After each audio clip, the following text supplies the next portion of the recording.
Friends, ഇന്നത്തെ നമ്മുടെ recipe ഉരുളക്കിഴങ്ങ് വെച്ചിട്ടുള്ള ഒരു ഈവനിങ് സ്നാക്സ് ആണ്. വൈകിട്ട് ചായയുടെ ഒക്കെ കൂടെ കഴിക്കാൻ വളരെ ടേസ്റ്റി ആയിട്ടുള്ളതും അതുപോലെ നല്ല ക്രിസ്പി ആയിട്ടുള്ളതുമായിട്ടുള്ള ഒരു സ്നാക്സ് ആണ്. അപ്പൊ എന്നും പറയുന്നത് പോലെ തന്നെ വീഡിയോ കണ്ടിട്ട് ഇഷ്ടമാവുകയാണെങ്കിൽ ലൈക്ക് ചെയ്യാനും ഷെയർ ചെയ്യാനും കമന്റ് ചെയ്യാനും ചാനൽ സബ്സ്ക്രൈബ് ചെയ്തൊന്ന് സപ്പോർട്ട് ചെയ്യാനും മറക്കരുത് കേട്ടോ. അപ്പൊ നമുക്ക് നേരെ വീഡിയോയിലേക്ക് പോകാം. അപ്പൊ നമുക്കിതിന് ആദ്യം തന്നെ വേണ്ടത് അരിപ്പൊടിയാണ്. ഞാൻ ഒരു കപ്പിന് 1.5 കപ്പ് അരിപ്പൊടി ഒരു പാത്രത്തിലേക്ക് ഇട്ട് കൊടുക്കുന്നുണ്ട്. ഇത് നമ്മൾ കടയിൽ നിന്നും വാങ്ങുന്ന സാധാരണ അരിപ്പൊടിയാണ്. നമ്മൾ ഇടിയപ്പത്തിനും അപ്പത്തിനും പുട്ടിനും ഒക്കെ ഉപയോഗിക്കുന്ന അരിപ്പൊടിയാണ്. അപ്പൊ ഇനി നമുക്ക് ഇതിലേക്ക് വേണ്ടത് കുരുമുളകിന്റെ പൊടിയാണ്. ഒരു 1/2 ടീസ്പൂൺ കുരുമുളക് പൊടി ഞാൻ ചേർത്ത് കൊടുത്തിട്ടുണ്ട്. അപ്പൊ നമ്മൾ ഇതിനകത്തേക്ക് ചേർത്ത് കൊടുക്കുന്ന പൊടികളെല്ലാം നല്ല നൈസ് ആയിട്ടുള്ള പൊടികൾ വേണം, തരികളൊന്നും കാണരുത്. അപ്പൊ തരികളായി കഴിഞ്ഞാൽ നമ്മുടെ സ്നാക്സ് നമുക്ക് പെർഫെക്റ്റ് ആയിട്ട് കിട്ടത്തില്ല. അപ്പൊ ഇനി നമ്മൾ ഇതിലേക്ക് ചേർത്ത് കൊടുക്കുന്നത് വെളുത്തുള്ളിയുടെ ജ്യൂസ് ആണ്.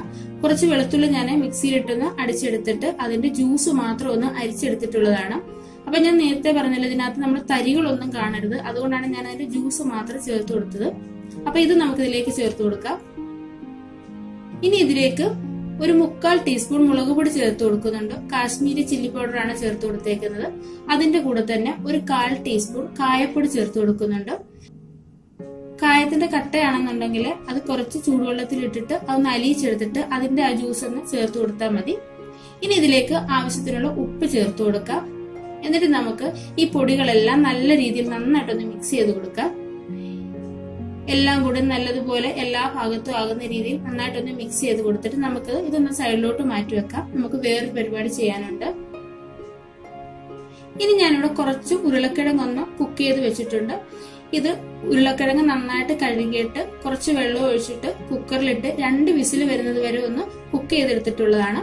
അത് കഴിഞ്ഞിട്ട് നമ്മുടെ സാധാരണ വെള്ളത്തിലിട്ട് കൊടുത്തിട്ട് അതിന്റെ തോലൊക്കെ ഒന്ന് ക്ലീൻ ചെയ്തെടുത്തിട്ടുണ്ട്. ഇനി ഇത് നമുക്ക് തരികളൊന്നും ഇല്ലാതെ നല്ലതുപോലെ ഒന്ന് ഉടച്ചെടുക്കണം. അപ്പൊ തരികളില്ലാതെ കിട്ടാൻ വേണ്ടിയിട്ട് നമുക്ക് കണ്ട് ഇതേപോലെ ചെയ്യാവുന്നതാണ്. നമ്മുടെ വീട്ടിലെ ഗ്രേറ്റർ ഉണ്ടെങ്കിൽ അതേ വെച്ചിട്ട് ഇതുപോലെ ഒന്ന് ഗ്രേറ്റ് ചെയ്തെടുക്കാമെങ്കിൽ ഒട്ടും തരികളില്ലാതെ നമ്മുടെ ഉരുളക്കിഴങ്ങ് നല്ല സോഫ്റ്റ് ആയിട്ട് നമുക്ക് കിട്ടും. നമ്മൾ ആലു പൊറോട്ട ഉണ്ടാക്കുമ്പോഴും ഇതേപോലെ തന്നെ ചെയ്താൽ നമ്മുടെ ആലു പൊറോട്ട നമുക്ക് പെർഫെക്റ്റ് ആയിട്ട് കിട്ടും. അപ്പൊ അതിന്റെ ഒരു വീഡിയോ ഞാൻ നേരത്തെ അപ്ലോഡ് ചെയ്തിട്ടുണ്ടായിരുന്നു. അപ്പൊ അതിന്റെ ലിങ്ക് ഞാൻ ഡിസ്ക്രിപ്ഷൻ ബോക്സിൽ കൊടുക്കുന്നതാണ്. കാണാത്തവർ ഒന്ന് കണ്ടു നോക്കുക. അപ്പൊ നമുക്ക് എല്ലാ പൊട്ടറ്റോയും ഇതേപോലെ തന്നെ ഒന്ന് നമുക്കൊന്ന് ഗ്രേറ്റ് ചെയ്തെടുക്കാം. അപ്പൊ ഇതാണ് നമ്മുടെ പൊട്ടറ്റോ എല്ലാം നല്ലതായിട്ടൊന്ന് ഗ്രേറ്റ് ചെയ്തെടുത്തിട്ടുണ്ട്. ഇനി നമുക്ക് കൈ കൊണ്ട് തന്നെ ഇത് നല്ലതുപോലെ ഒന്ന് മിക്സ് ചെയ്ത് കൊടുക്കണം. ഇതേപോലെ 1 മിനിറ്റ് നല്ലതുപോലെ ഒന്ന് യോജിപ്പിച്ച് കൊടുത്താൽ മതി. നല്ല സോഫ്റ്റ് ആയിട്ട് നമുക്ക് കിട്ടും നമ്മുടെ പൊട്ടറ്റോ. അപ്പൊ ദാണ്ട നമ്മുടെ പൊട്ടറ്റോ 1 മിനിറ്റോളം ഞാനത് മിക്സ് ചെയ്ത് കൊടുത്തിട്ട് ദാണ്ട ഈ ഒരു രീതിയിലാക്കി എടുത്തിട്ടുണ്ട്.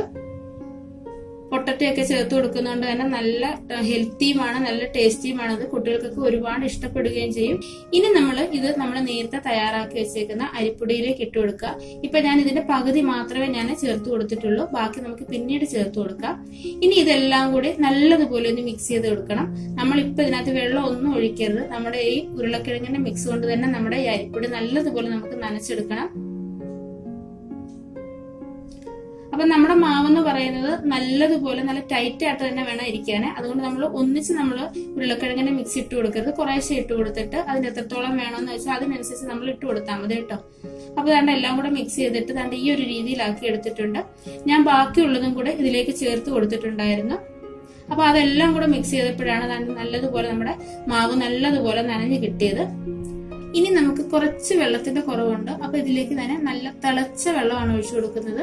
കുറേശ്ശെ ഒഴിച്ചു കൊടുത്താൽ മതി, കാരണം വെള്ളം ഒരുപാടായപ്പോൾ നമ്മുടെ പൊടി പകുതി നനഞ്ഞതാണ്. അതുകൊണ്ട് തന്നെ കുറച്ച് വെള്ളത്തിന്റെ ആവശ്യം മതി. അപ്പൊ കുറേശ്ശെ വെള്ളം ഒഴിച്ചു കൊടുത്തിട്ട് നമുക്ക് ഇടിയപ്പത്തിലൊക്കെ കുഴച്ചെടുക്കുന്നത് പോലെ നല്ലതുപോലെ ഒന്ന് കുഴച്ചെടുക്കാം. ഈ അരിപ്പൊടി കൂടാതെ നമുക്ക് ഇതിലേക്ക് കടലമാവ് വേണമെങ്കിൽ ചേർത്ത് കൊടുക്കാം. ഞാനിപ്പോ അരിപ്പൊടി മാത്രം ഉപയോഗിച്ചാണ് ചെയ്യുന്നത്. കടലമാവും അരിപ്പൊടിയും കൂടി പകുതി പകുതി ഇട്ട് കൊടുത്തിട്ട് ആ രീതിയിൽ നമുക്ക് ചെയ്യാം കേട്ടോ. അപ്പൊ ഇതാ കണ്ടില്ലേ, ഈ ഒരു രീതിയിൽ നമ്മുടെ ചപ്പാത്തിക്കും ഇടിയപ്പത്തിനും ഒക്കെ കുഴച്ചെടുക്കുന്നത് പോലെ തന്നെ അത്രയും ടൈറ്റ് ആയിട്ട് തന്നെ ഞാനത് കുഴച്ചെടുത്തിട്ടുണ്ട്. അപ്പൊ ഇനി നമ്മൾ ഈ സ്നാക്സ് ഉണ്ടാക്കുന്നത് നമ്മുടെ സേവനാഴിയിലാണ്. നമ്മുടെ പക്കാവടയുടെ അച്ചാണ് ഞാൻ എടുത്തിട്ടുള്ളത്. അപ്പൊ ഈ അച്ചെടുക്കുന്നത് കൊണ്ടാണ് ഞാൻ പറഞ്ഞത് നമ്മുടെ ഈ പൊടിയിലെ തരികളൊന്നും കാണരുതെന്ന്. തരികൾ ഉണ്ടായി കഴിഞ്ഞാൽ നമ്മളിത് പീച്ചുന്ന സമയത്ത് നമുക്ക് സ്മൂത്ത് ആയിട്ട് ഇത് പീച്ചെടുക്കാൻ പറ്റത്തില്ല. ഇതിന്റെ ആ ഹോൾസിനകത്ത് ഇത് കയറി ഇരുന്നിട്ട് നമ്മളിത് പീച്ചെടുക്കുമ്പോൾ സ്ക്രാച്ച് വീണിട്ട് കീറി കീറി കീറി ഇങ്ങോട്ട് വീഴും, നമ്മുടെ എണ്ണയിലേക്ക് അതുപോലെ വീഴും. അതുകൊണ്ടാണ് എന്താ പറഞ്ഞത്, ഇതിനകത്തിലേക്ക് നമ്മൾ തരികളുള്ള പൊടികളൊന്നും ചേർക്കരുത്, വളരെ നൈസ് ആയിട്ടുള്ള പൊടികളെ ചേർക്കാവുന്നു. അപ്പൊ ഈ ചില്ല് നമുക്ക് ഇതിലേക്ക് ഇട്ട് കൊടുത്തിട്ട് നമുക്ക് ഇതിലേക്ക് നിറച്ച് മാവ് ഒന്ന് ഫില്ല് ചെയ്ത് കൊടുക്കാം. ഇത് നമുക്ക് പക്കാവടയുടെ അച്ചിൽ തന്നെ ഉണ്ടാക്കണമെന്നില്ല. മുറുക്കിന്റെയോ മിക്സറിന്റെയോ അല്ലെങ്കിൽ മധുരസേവയുടെയോ ഏത് അച്ചിലായാലും നമുക്കിത് ഉണ്ടാക്കാവുന്നതാണ്. അപ്പൊ മാവ് വെച്ചു കൊടുത്തിട്ട് നമുക്ക് നല്ലതുപോലെ ഇത് അടച്ചു കൊടുക്കണം. അടച്ചു കൊടുത്തിട്ട് നമുക്കിത് എണ്ണയിലേക്ക് പീച്ചിട്ട് കൊടുക്കാം. അപ്പൊ നമ്മുടെ എണ്ണ നന്നായിട്ട് ചൂടായിട്ടുണ്ട്. എണ്ണ നന്നായിട്ട് ചൂടായ ശേഷം ലോ ഫ്ലെയിമിൽ വെച്ച് കൊടുത്തുകൊണ്ട് ഇതേപോലെ നമ്മളിത് ഇതിനകത്തേക്ക് പീച്ചിട്ട് കൊടുക്കണം. അതുപോലെ തന്നെ നമ്മളിത് ചെയ്യുമ്പോഴേ പൊക്കി പിടിക്കണം നല്ലതുപോലെ നമ്മുടെ കൈ, കാരണം നമ്മൾ ഇതിലേക്ക് ഇത് പീച്ചി ഇടുമ്പോഴേ നല്ലതുപോലെ കയ്യിൽ ചൂടടിക്കും. അതുകൊണ്ട് തീയും കുറച്ചിടണം, കുറച്ച് നമ്മുടെ ആ സേവനാഴി കുറച്ച് ഉയർത്തി പിടിച്ച് വേണം നമ്മളിത് ചെയ്യാനായിട്ട് കേട്ടോ.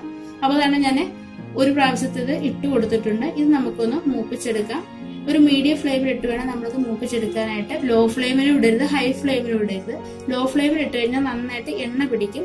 ഹൈ ഫ്ലെയിമിൽ ഇട്ട് കഴിഞ്ഞാൽ പെട്ടെന്ന് തന്നെ അത് കരിഞ്ഞു പോവുകയും ചെയ്യും. അപ്പൊ അതുകൊണ്ട് ഒരു വശം ഒന്ന് കുക്കായിട്ട് വന്നിട്ടുണ്ട്. അപ്പൊ ഞാനത് തിരിച്ചിട്ട് കൊടുത്തിട്ടുണ്ട്.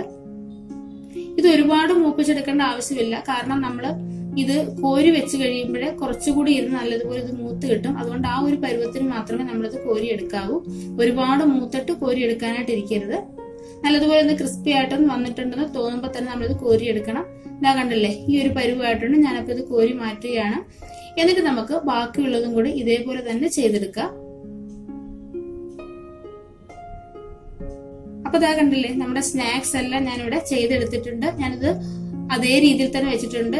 ചെറിയ പീസായിട്ടൊന്നും മാറ്റിയിട്ടില്ല. വളരെ ക്രിസ്പിയാണ്, നല്ല ടേസ്റ്റിയാണ്. ഇനി ഇത് നമുക്ക് ചെറിയ ചെറിയ പീസുകളായിട്ട് ഒന്ന് മുറിച്ചെടുക്കണം.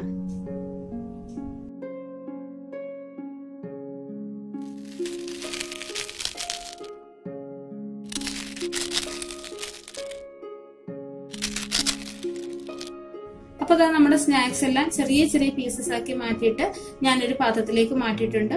ഇനി അതിന്റെ മുകളിലേക്ക് ഞാൻ കുറച്ച് വറ്റൽമുളകും കുറച്ച് കറിവേപ്പിലയും കൂടി ഒന്ന് മൂപ്പിച്ചെടുത്തിട്ടുള്ളത് ചേർത്ത് കൊടുക്കുന്നുണ്ട്. അപ്പൊ ഇത് ചേർത്ത് കൊടുക്കുമ്പോൾ നല്ലൊരു ഫ്ലേവർ കിട്ടും. ഇത് നമുക്ക് എയർ ടൈറ്റഡ് ആയിട്ടുള്ള ഒരു കണ്ടെയ്നറിൽ ഇട്ട് വെക്കാമെങ്കിൽ നമുക്ക് കുറെ നാളെ നമുക്ക് സ്റ്റോർ ചെയ്ത് നമുക്ക് ഉപയോഗിക്കാവുന്നതാണ്, കേടാവുകയൊന്നുമില്ല. അപ്പൊ നമ്മുടെ ഈ സ്നാക്സിന് ആലു പക്കാവടയെന്നോ പൊട്ടറ്റോ പക്കാവടയെന്നോ ഒക്കെ വിളിക്കാവുന്നതാണ്. നല്ല ടേസ്റ്റിയാണ്, കുട്ടികൾക്കൊക്കെ ഒരുപാട് ഇഷ്ടപ്പെടും. കുട്ടികൾക്ക് മാത്രമല്ല വലിയ ആളുകൾക്കും ഒക്കെ ഒരുപാട് ഇഷ്ടപ്പെടുന്നതാണ്. അപ്പൊ ഒരു വട്ടമെങ്കിലും നിങ്ങൾ ഇതുപോലെ ഒന്ന് ചെയ്തു നോക്കുക. ചെയ്തു നോക്കിയിട്ട് അഭിപ്രായങ്ങൾ അറിയിക്കുക. വീഡിയോ ഇഷ്ടമായിട്ടുണ്ടെങ്കിൽ ലൈക്ക് ചെയ്യാനും ഷെയർ ചെയ്യാനും കമന്റ് ചെയ്യാനും ചാനൽ സബ്സ്ക്രൈബ് ചെയ്യാനും ഒന്നും മറക്കരുത് കേട്ടോ. അപ്പൊ നമുക്ക് അടുത്തൊരു വീഡിയോ ആയിട്ട് വളരെ പെട്ടെന്ന് തന്നെ കാണാം. അതുവരേക്കും ബൈ, താങ്ക് യു.